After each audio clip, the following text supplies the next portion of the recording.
परो व्यक्तात् अण्डमव्ययसम्भवम् अण्डस्यान्तस्त्विमे लोकाः सप्तद्वीपा च मेदिनी।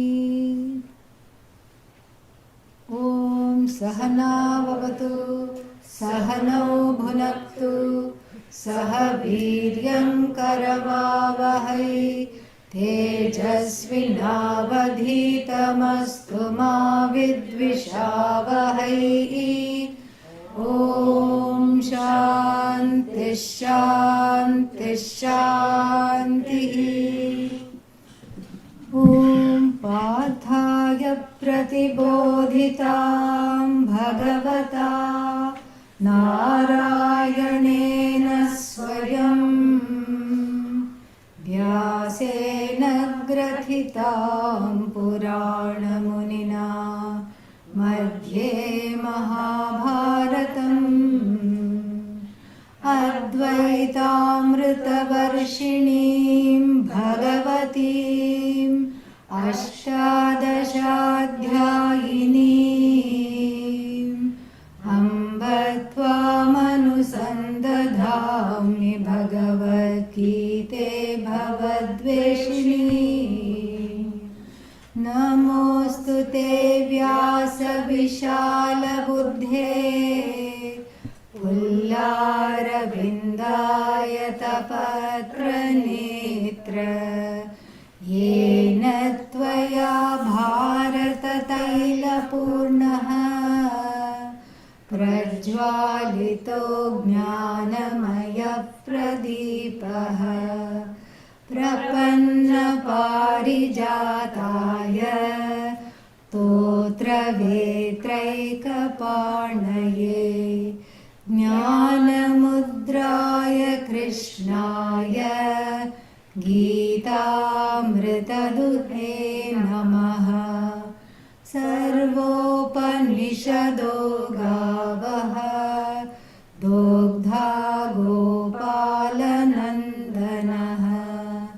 पार्थो वत्सः सुधीर्भोक्ता दुग्धं गीतामृतं महत्। वसुदेवसुतं देवं कंसचाणूरमर्दनं देवकी परमानन्दं कृष्णं वन्दे जगद्गुरुं। भीष्मद्रोणतटा जयद्रथजला गान्धारनीलोत्पला शल्यग्राहवती कृपेण वहनी कर्णेन वेलाकुला अश्वत्थामविकर्णघोरमकरा दुर्योधनावर्तिनी सोत्तीर्णा खलु पाण्डवैरणनदी कैवर्तकः केशवः पाराशर्यवचः सरोजममलं गीतार्थगन्धोत्कटम् नानाख्यानककेसरं हरिकथा सम्बोधनाबोधितम् लोके सज्जनषट्पदैरहरहः पेपीयमानं मुदा भूयाद्भारतपङ्कजं कलिमलप्रध्वंसि न श्रेयसे। मूकं करोति वाचालं पङ्गुं लङ्घयते गिरिं यत्कृपातमहं वन्दे परमानन्दमाधवम्। यं ब्रह्मा वरुणेन्द्ररुद्रमरुतः स्तुवन्ति दिव्यैस्तवैः वेदैः साङ्गपदक्रमोपनिषदैः गायन्ति यं सामगाः ध्यानावस्थिततद्गतेन मनसा पश्यन्ति यं योगिनः यस्यान्तन्न विदुःसुरासुरगणाः देवाय तस्मै नमः देवाय तस्मै नमः.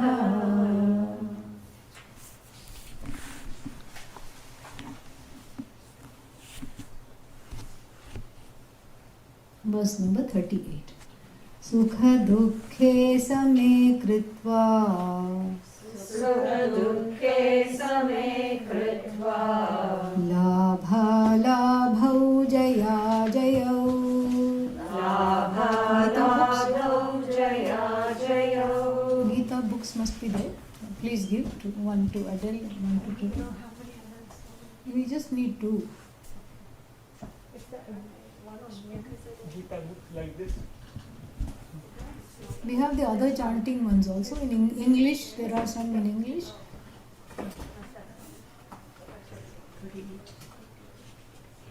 There are other chanting ones also, yeah, in English. One for Adele.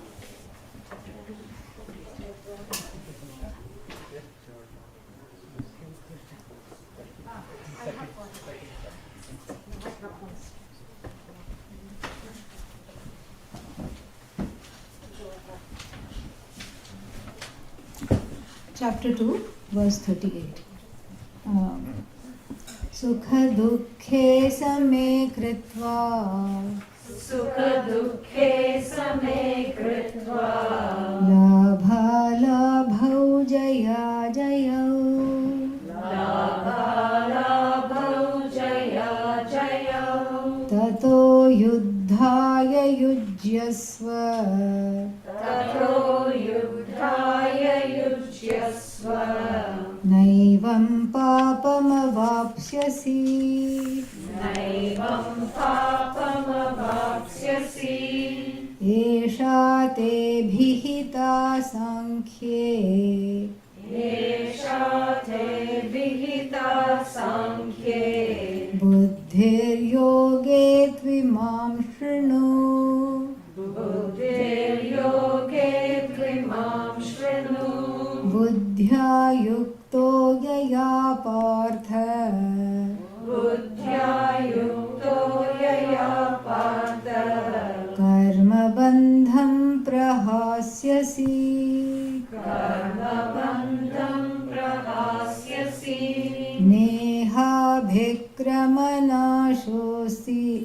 क्रमनाशोऽस्ति नेहाभिक्रमनाशोऽस्ति प्रत्यवायो न विद्यते प्रत्यवायो न विद्यते.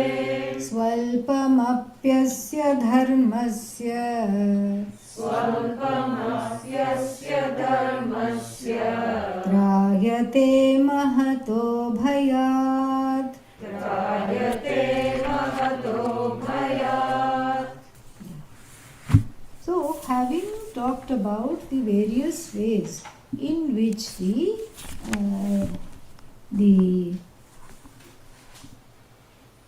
angle from the standpoint of swadharma, why to act? One has to act because what else is one going to do? You know, you are in a place. It's like, you know, a child is straying onto the road and there is a car coming. And then you are not going to think, this is not my child, point one. And point two, you know what, if I try to save it and then in the process it gets hurt and then the parents put a lawsuit on me. And so maybe I should not do this. This is not the time to think of all this. Right now, the Swadharma is like that. Swadharma means that which needs to be done. Which needs to be done. You don't think in the moment, this is not my child, it doesn't occur to you. It's in danger. There's a wild animal, there is a child, there is a car, there is a child. Something has to happen and you have to take it to safety. And similarly, there are so many things in life that one needs to do. And here, your duty here, and we have seen this up till verse 38, your duty is to fight, because that's what you excel in. And he says, how many people are lucky enough to do what they like? They're not. You are forced to like what you have to do. And here, yeah, and then that the whole life gone because you're fighting with what you have to do. But here you are so lucky. You happen to like to fight, you are a great warrior, and your here is a war. And so, what's there? This is a no-brainer, Arjuna. This is a no-brainer. You just have to do what you know how to do best. This is not the time to think. This is not the time to second guess yourself. This is not the time to doubt. This is not the time to get into wallow in a vat of raga and dvesha. Meaning strong preferences, raga, strong prejudices, dvesha. So to wallow in that means what? Losing this God-given opportunity, which is a win-win situation. Let's say you win in the war, then you will enjoy the whole kingdom. The whole kingdom will be yours. Plus you will have gained the punya of redeeming all the praja, the subjects from the tyranny of the Duryodhana, etc. And let's say you are killed, then you will go straight to heaven. And there also again it's a win-win situation. You will not have any difficulty because you have died doing what you were supposed to be doing. You have not died robbing a bank, and in which case where you will go is questionable. So after death. So here it's a win-win situation. It was pointed out. So this is like a sandhi here. The 38th verse is a cusp. It's a cuspid verse because this is like the nascent teachings of Karma Yoga. So he is being told, Arjuna is being told by Bhagavan that this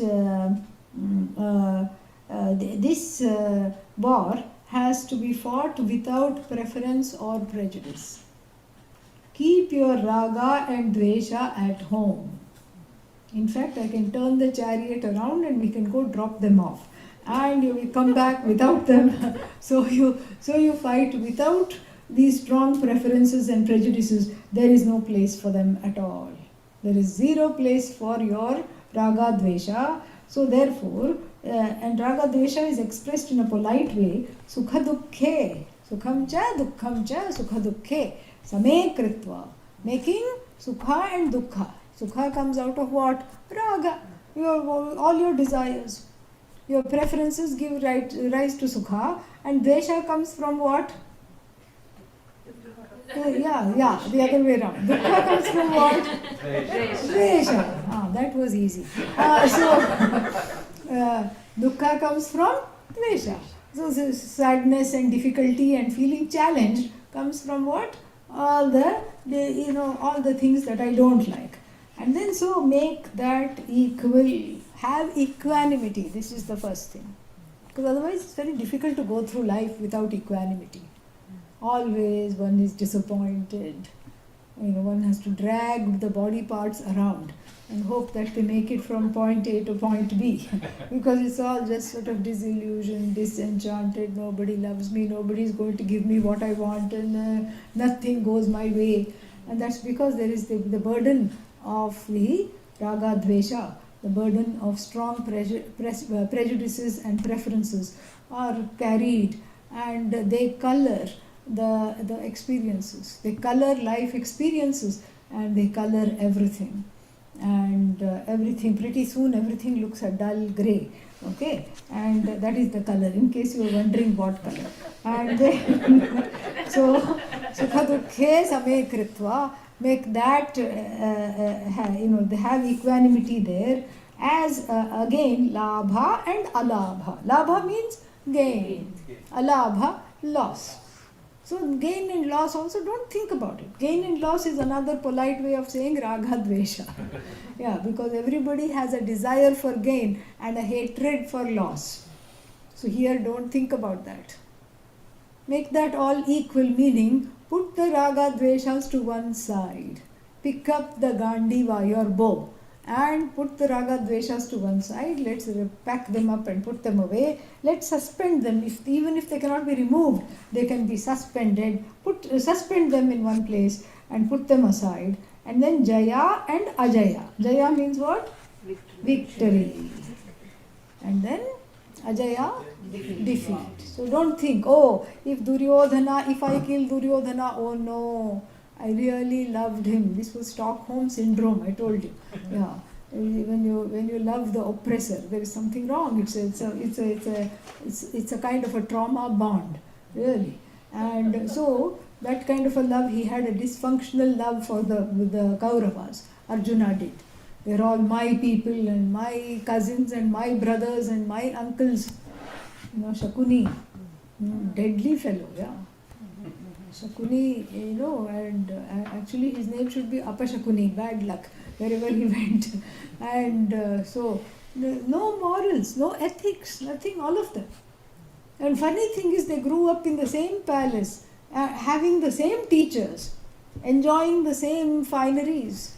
And they grew up in the same palace, in the same family, but drastically different.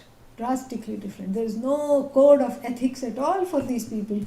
Yet this fellow was just completely afflicted by his dysfunctional love for them. He was not able to see past that attachment, because that's how he was used to.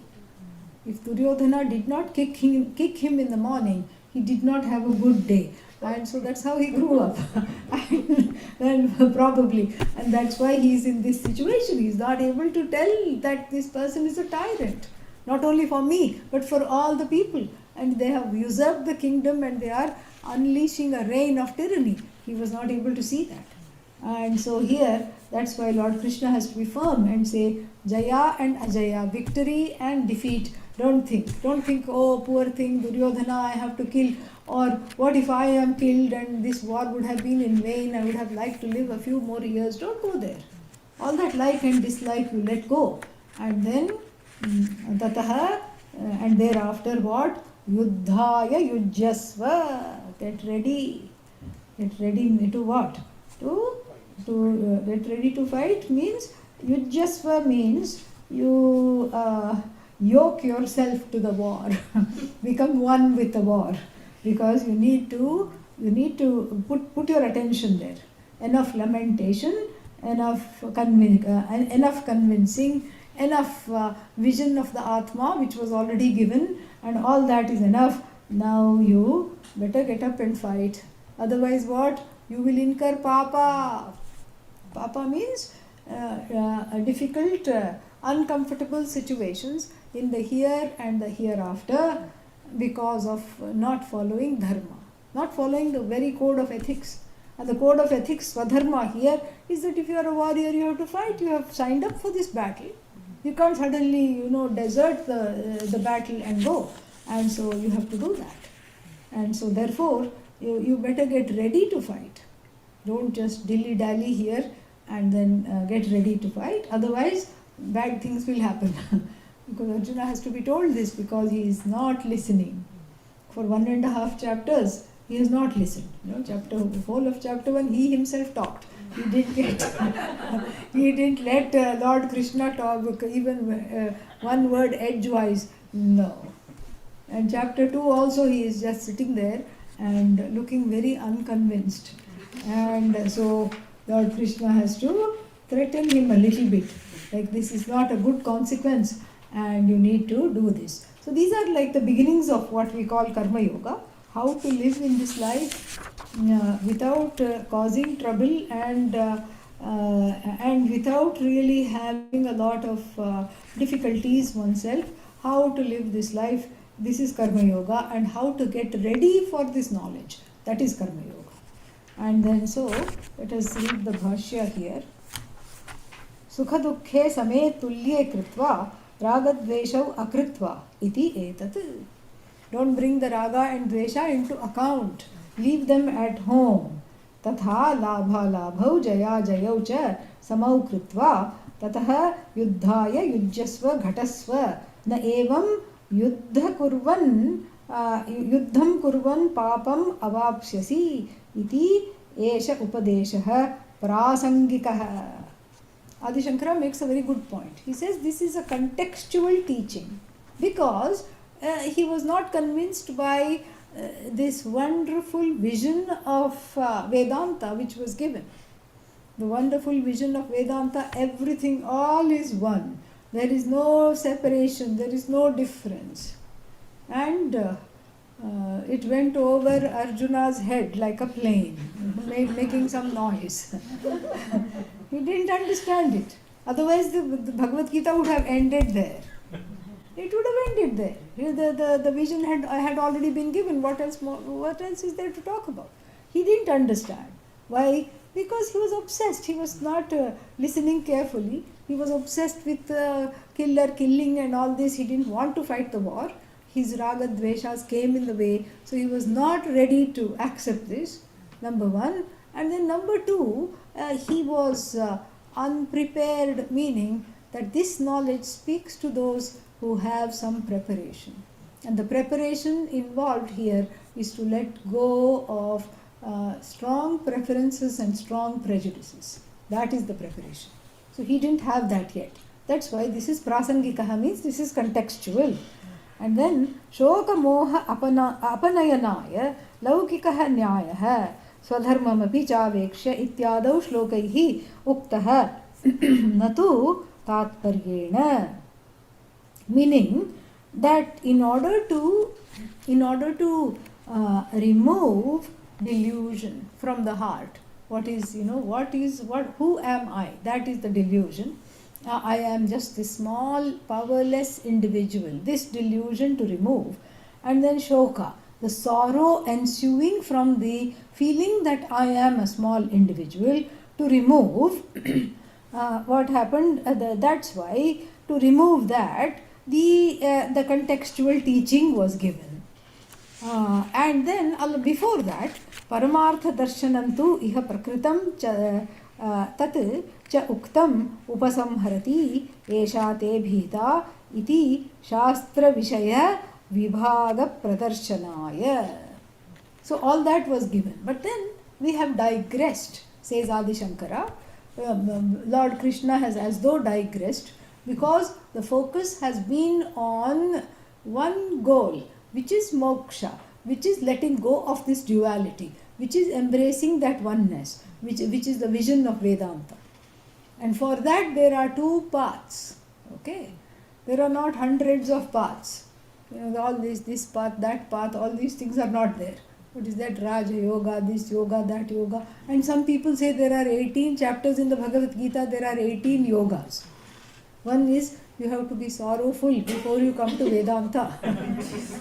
Arjuna Vishada Yoga, because the first one is all about Arjuna crying. Not necessarily. Okay? So, like this, there is one goal which is freedom from samsara. That is the goal. Freedom from samsara is the goal. And to attain that goal, what do I need?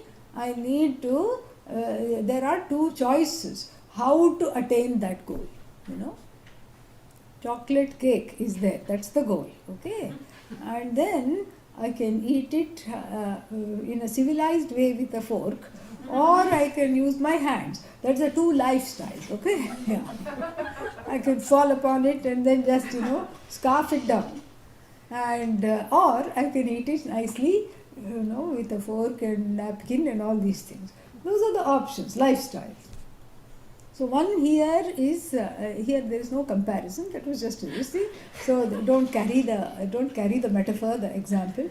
So here the two lifestyles are going to be pointed out. And the first lifestyle is Moksha Express. What is that Moksha Express? You drop whatever you are doing, wherever you are, and you study full time. That is Moksha Express. And then does it get there faster? It's not about faster, it's just that you're doing that full time. And then what is so that is called Sankhya Yoga. Samyak khyayate iti Sankhya. It's nothing to do with the darshana, a kind of a philosophy called Sankhya. No, it is Vedanta only. It is a lifestyle that is totally given to knowledge. Of course you will have lunch and dinner, don't worry. But it's you learn, you predominantly study. Most of the time you are studying. That's why you are relieved of other duties. You are just doing some seva and then you are studying. That is one lifestyle. And the other lifestyle is you recognize that this is not for me. I have other fish to fry, or if you are vegetarian, I have other pakoras to fry. I have other things to take care of. I have other desires. I have other needs, wants. And I wonder, what is it like to get married? And I wonder what it is like to raise children. And I wonder what it is like to go and be with friends. I wonder all these things. And then I would like to find out, or I'd like that. And so, that means what? Am I not having, there is no room for me in this knowledge? The Veda says, no, there is room for you, and it's just a different train. It is the milk train, which takes all night to go from one place to another, short little thing. And because there are many stops along the way. Education, job, marriage, children, etc. No harm in that.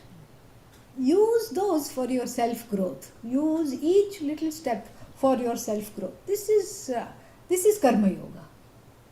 Enter into those relationships and those activities with the full knowledge that I am doing this for my own self-growth. Self-growth in Sanskrit is called Antahkarana Shuddhi, an inner cleansing, because of which the knowledge comes faster and easier, anayasena, without any effort. So these are the two paths. So one is you fulfill your desires, but then you do it for the sake of self-growth rather than for the fulfilling those desires. You enter into contracts, relationships, all these things. It is not looked down upon. It is not considered unhealthy. In fact, it is very healthy, because every experience helps one to grow up and gives a certain satisfaction.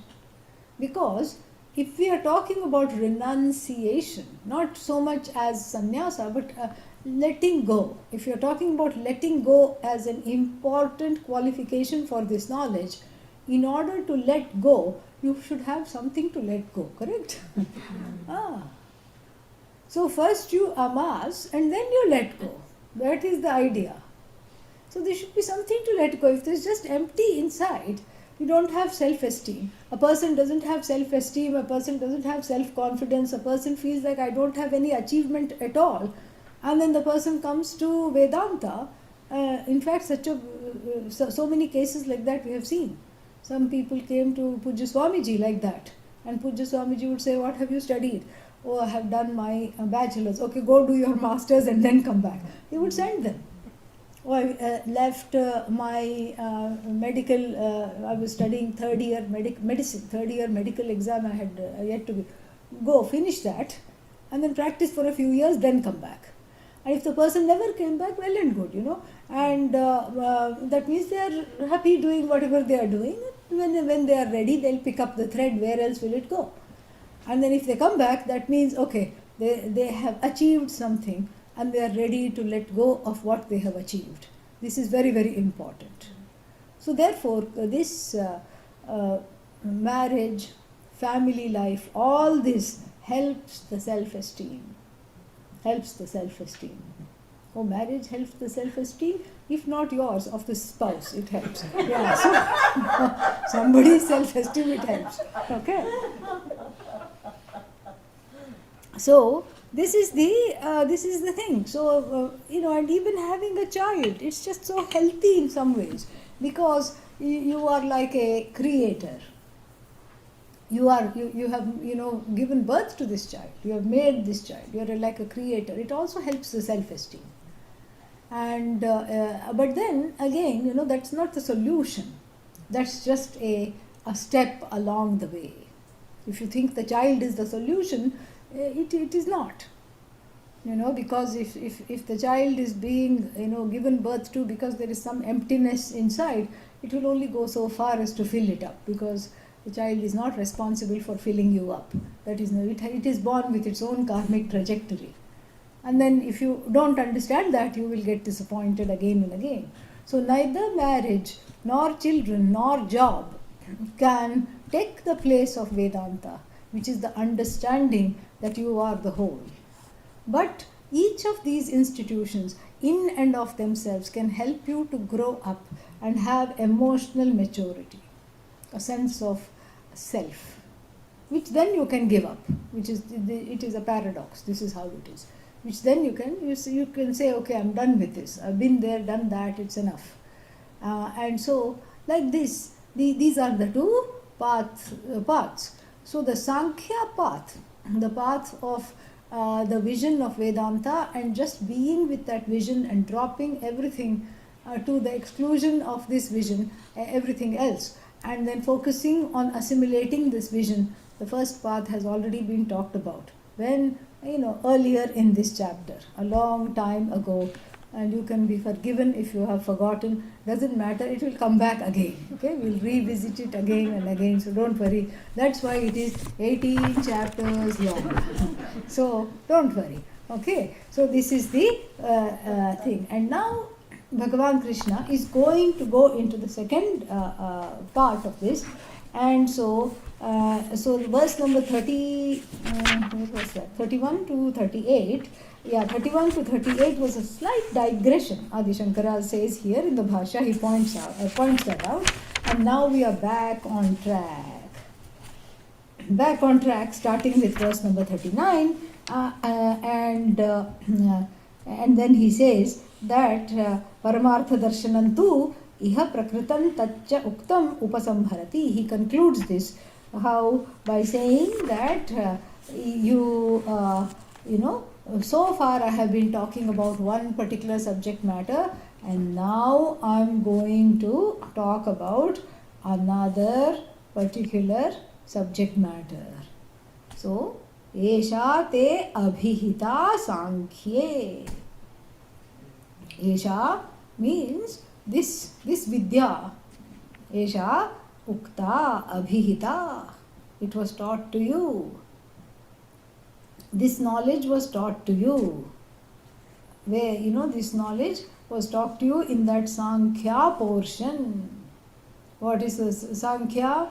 Paramartha Vastu Viveka Vishaya. The understanding of oneself as non-separate from the whole, non-separate from that which is the cause of the universe. That oneness was talked about. So that wisdom, buddhi here means wisdom. So, jnanam sakshat shoka mohadi samsara hetu dosha nivritti karanam. So, how to get rid of sorrow and other afflictions such as delusion, etc., which are the cause of samsara, had already been talked about. Now, there is going to be a topic change. The verse 39 is just talking about the topic change. It doesn't have its own subject matter. It's just alerting about the topic change. And what is that?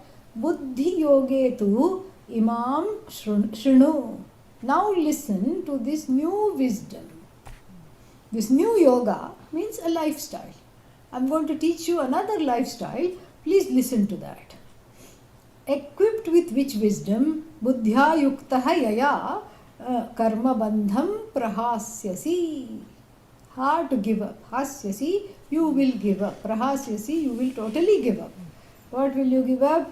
The bondage called karma and karma phala. Bondage called action and reaction and results of action. We talked about it earlier. You do something and you don't like the outcome. What do? You do a redo, 2.0. Okay, that also didn't work. 3.0, that also didn't work. And then you just get tired and bored and frustrated and all this. And so this is exactly what the thing is. Okay, so now buddhya yaya yuktah karma bandham prahasyasi. So I'll teach you something. I'll teach you a lifestyle through which you can kick the karma in its face and you can kick it out of your life completely. You can kick samsara out of your life.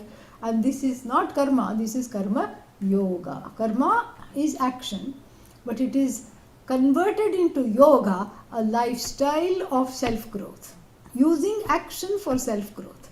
This is what I'm going to teach you.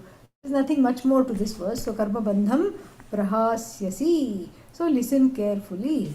And then buddhyayaya yoga vishayaya yuktah karma eva dharma dharma akhyah bandhah prahasyasi ishvara prasada nimitta jnana praptehe iti abhiprayah.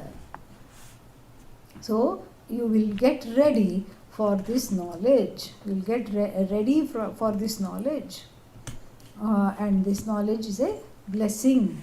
And that knowledge, which is a blessing, will come out of learning to lead your life in a way that is conducive to gaining this vision. That is that lifestyle I'm going to teach. And he introduces this lifestyle in verse number 40 and in verse number 40 by praising it, so that there is a little bit of a anticipation. Oh, is that what it's going to do? Oh, let me hear what it is. So there's a nice happy anticipation. So let us chant that. Neha bhikramana shosti Neha vikramana shosi pratyavayo na vidyate pratyavayo na vidyate swalpamapyasya dharmasya swalpamapyasya dharmasya trayate mahato bhayat. trayate mahato bhayat. Karma yoga is starting to look very, very nice now. Why? Because it has a few advantages. Advantage number 1. Na iha, neha, na iha, not indeed here, abhikramanashaha asti. Abhikramanashaha means that that there is any kind of an interruption. So you cannot say, I'm sick of karma yoga, I'm going to take off from karma yoga. There is no purpose, even if you do that, how far will you get? The next day you will fall in line. So there is no interruption here. Na iha abhikramanashaha asti. So, and then you don't have to see when you get married or when you're starting something auspicious, at least in India, you look for a wonderful, what is that called? Muhurta, auspicious time. So then you look at your horoscope, okay, and then you match it with the almanac of the day. There is a Hindu almanac, the Hindu lunar calendar, and then you match it with the almanac and everything. And then what do? And then you have and then you say, okay, between 4 and 4:15 p.m. I have to start this. Otherwise it's gone, nothing else will happen, and you have to do this in that. So karma yoga, when will you start? No, every time is auspicious. The fact that you are leaving your strong preferences and prejudices behind and doing something, a job for its own sake, is itself wonderful. You don't need any other auspicious, that itself is auspicious. You don't need any other auspicious moment. So that's why there is no auspicious. You don't have to think about when is it auspicious to begin. You can start any time. In fact, you should have started yesterday. Lord Krishna is secretly thinking, what, you haven't yet started, you should have started yesterday. And then there is one more fallacy called pratyavaya. Pratyavaya dosha, it is called. Meaning, if you don't do what you're supposed to do, you incur papa. You incur a kind of a demerit. Okay? One opposite of a gold star, one cross, okay, you get instead of a gold star. So this is called pratyavaya dosha. But then if you do something that you're supposed to do, you don't get punya. But if you don't do what you're supposed to do, you get papa. Not fair. But that's how it is. This is pratyavaya dosha. So supposing you forgot that you are a karma yogi and you yelled at somebody, nothing will happen. You don't get pratyavaya dosha. You just yelled, that's all. That person will yell back. That's all, that's the most that will happen. That's the most that will happen. They will yell back and then you'll have some, little uncomfortable feeling and then you'll say, okay, this is next time I must not do this. That's all. Note to self. That's all will happen. So there is no problem here.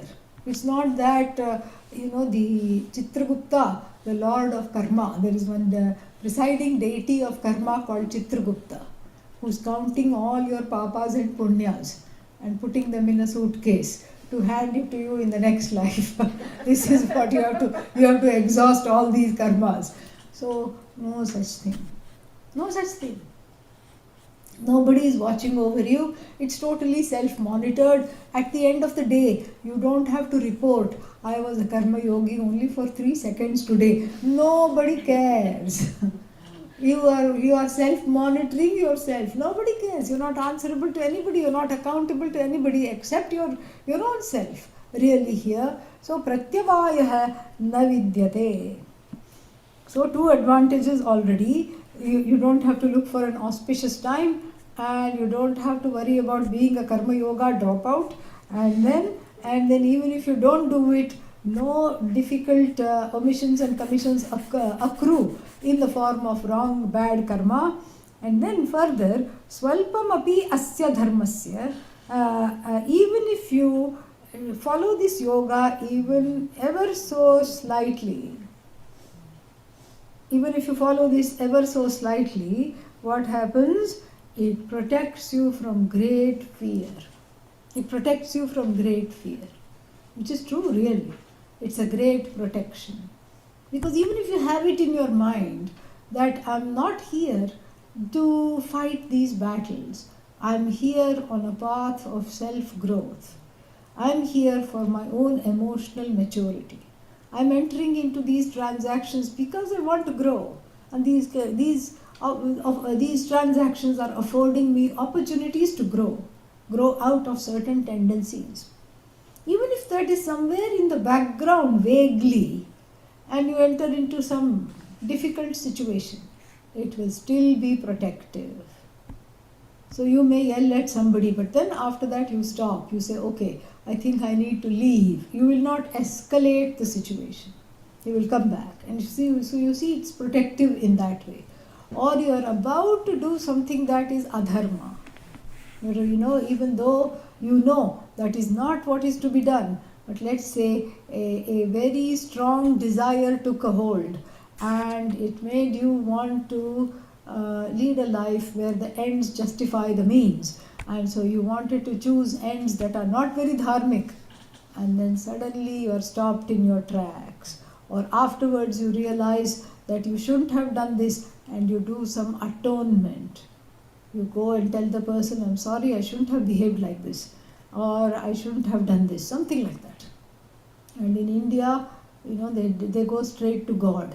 They'll go to the temple and offer one coconut and then consider it done. Okay, this is a way of saying sorry. And then so this is this accountability and all that is there. That accountability, that sense of accountability to oneself and to the highest aspect of oneself, that self-growth and emotional maturity makes you accountable as a person.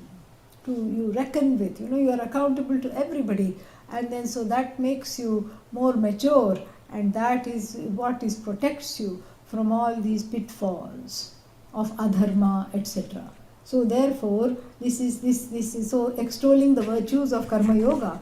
He says all these things, wonderful things, and then he gives him an ultimatum. Okay, yeah, let us read that. व्यवसायात्मिका बुद्धिः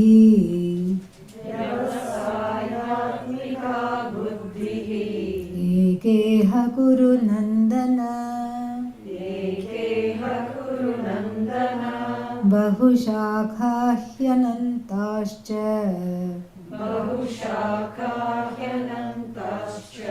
बुद्धयो व्यवसायिनाम्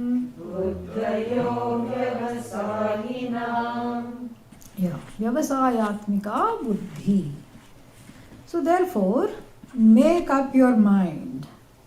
Oh, maybe next year, after the pandemic lifts completely, they say that we can start traveling, we can do things. So next year I'll make up my mind to become a karma yogi next year. No, now. Make up your mind now. So vyavasayatmika buddhi means nishchayatmika buddhi. Don't let the mind be somewhere, maybe, maybe not. I think I should, I think I shouldn't. Yes, no, maybe. Yes, no, maybe. This is how, the whole life goes. It is some kind of a strange samskara. What is samskara? Samskar or other, okay, from the past. Inability to make a decision. Inability to make a decision. Oh, only 2 lifestyles? I wanted a third one. There is no third one. Oh, but I can't choose only between 2. I'm used to lots of choices. Can I be a little bit of a Sankhya and a little bit of Karma Yoga? How are you going to do that? No, one day I will wear orange and the other day I'll wear another color. That's not going to work. Make up your mind. What kind of a life are you going to lead? Are you going to be committed to this knowledge to the exclusion of everything else? No, I don't think so. Okay, great. Okay, let's take you and put you on the path of Karma Yoga. But it's like herding cats, trying to tell these people, that's what it is. You try to make all the cats sit in one row. They don't want to sit. So the mind is like that. Okay, so you don't want, so let's hear what you don't want. You don't want to just be committed to this knowledge and you don't want to an ashram life and you don't want to all the time be studying. Am I correct? Yeah, that sounds terrible. Okay, I don't want that at all. It just sounds awful. And I just want, once in a while, little bit. This is okay, that's where I am at. Okay, great, wonderful. Let's put you on a diet of Karma Yoga. Karma Yoga, what's that? Where you do everything what you want, but you do it from a place of primarily being committed to your emotional maturity and self-growth to prepare for this knowledge. Well, but I miss this. It's okay, doesn't matter. You can always come here. It's not exclusive, but you have to start somewhere. But the person is unable to make a decision. This is why, and Arjuna belonged to that category. And so, the Lord gives him an ultimatum. Eka buddhi. One particular buddhi. Because what is this buddhi? This buddhi is eka. Eka means one. And why is this eka? It is eka because what you are is eka. You are one with everything. And so the buddhi is also in keeping with this vision of oneness, of unfolding this vision. It is not anything else at all. Eka buddhi. Hey Kuru Nandana, you bring joy to the Kuru clan. Now high time you bring some joy to yourself. Forget about the clan. And bring some joy to yourself, and then what? If you don't do this, what happens if you don't do this? That's why this is an ultimatum. Bahushakhaha anantaha cha buddhayaha avyavasayinam. If you don't make a decision how you are going to roll and how you are going to be, then you know what's going to happen? You are going to go scattered in all different directions and feel totally alienated, disconnected and not on the proper path. This is the reason why you have to make a decision. Because otherwise, not making a decision it's not that gain of the knowledge is common for both lifestyles. It's the lifestyle that we are talking about. So, if you don't make a decision, then you are just putting off the inevitable and then you are wasting time, and then in that time you will become vulnerable for all kinds of forces to manipulate your mind and exploit your vulnerability of indecision. This is what is there. And that's what he's going to explain in the next verses. Let us chant. Yamimam pushpitam vacham Yamimam pushpitam vacham pravadantya vipashtitaha pravadantya vipashchitaha vedavadaratav partha vedavadaratav partha nanyadastiti vadinaha nanyadastiti vadinaha कामात्मानस्वर्गपराः कामात्मानस्वर्गपराः जन्मकर्मफलप्रदाम् जन्मकर्मफलप्रदाम् क्रियाविशेषबहुलाम् क्रियाविशेषबहुलाम् भोगैश्वर्यगतिं प्रति भोगैश्वर्यगतिं प्रति भोगैश्वर्यप्रसक्तानाम् भोगैश्वर्यप्रसक्तानां तयापहृतचेतसाम् तयापहृतचेतसां व्यवसायात्मिका बुद्धिः व्यवसायात्मिका बुद्धिः समाधौ न विधीयते. समाधौ न विधीयते. So, you will end up in one of two scenarios if you don't do this.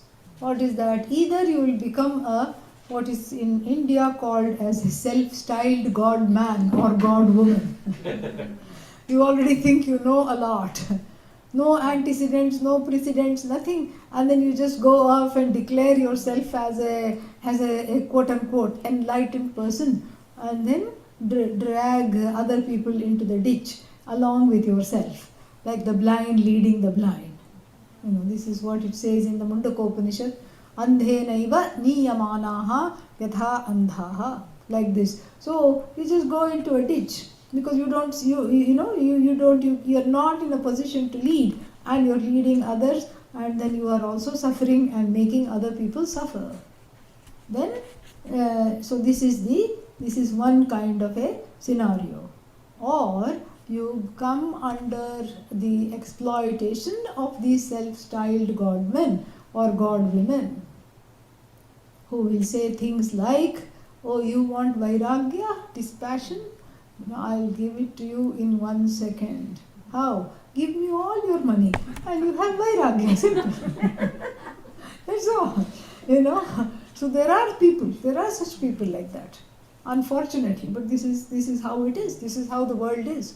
Or they may say, here they will talk flowery talk, says Bhagavan, Krishna. They will talk flowery talk and then say, catch the toes, catch the nose, do this, do that, and go here, go there, all these things. And then you're not really understanding the truth of yourself, because the truth of yourself is not about doing, it's about being. And then you come under the spell of all these people who have only twofold goals. What are those goals? Bhoga, conspicuous consumption, Aishwarya, power. They are power hungry tyrants and false prophets, and you will come under their spell and you will suffer greatly because you haven't made the decision here. And your desire for this knowledge somewhere is there, and it will unfortunately take you down the wrong path and following wrong people, and as a result of it you will suffer, and then it will be very difficult to get back. So that's why make a decision right now, make a decision to gain this knowledge. Basically, it doesn't matter which path you choose, make a decision to gain this knowledge. It will protect you from these kinds of sycophants. More we'll see next week. Om Purnamadah Purnamidam Purnat Purnamudachyate Purnasya Purnamadaya Purnamevavashishyate. Om Shanti Shanti Shanti. Hari Gurubhyo